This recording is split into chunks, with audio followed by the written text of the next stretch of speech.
Chapter 6, The Race. Now there began a desperate race, the machines against the foxes. In the beginning, the hill looked like this. After about an hour, as the machines bit away more and more soil from the hilltop, it looked like this. Sometimes the foxes would gain a little ground and the clanking noises would grow fainter, and Mr. Fox would say, "We're going to make it, I'm sure we are." But then a few moments later, the machines would come back at them and the crunch of the mighty shovels would get louder and louder. Once the foxes actually saw the sharp metal edge of one of the shovels as it scraped up the earth just behind them. "Keep going, my darlings," panted Mr. Fox. "Don't give up." "Keep going," the fat boggis shouted to Bunce and Bean. "We'll get him any moment now."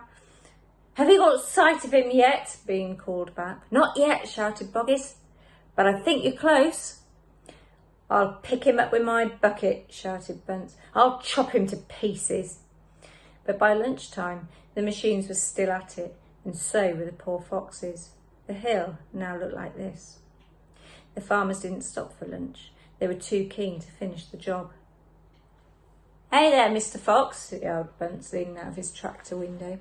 "We're coming to get you now." "You've had your last chicken," yelled Boggis. "You'll never come prowling around my farm again." A sort of madness had taken hold of the three men.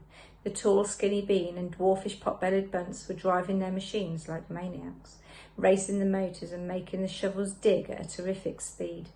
The fat Boggis was hopping about like a dervish and shouting, "Faster, faster!" By 5 o'clock in the afternoon, this is what had happened to the hill. The hole the machines had dug was like the crater of a volcano.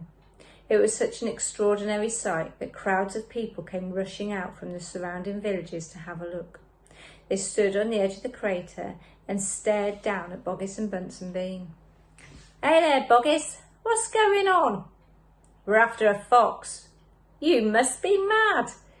The people jeered and laughed, but this only made the three farmers more furious and more obstinate and more determined than ever not to give up until they caught the fox.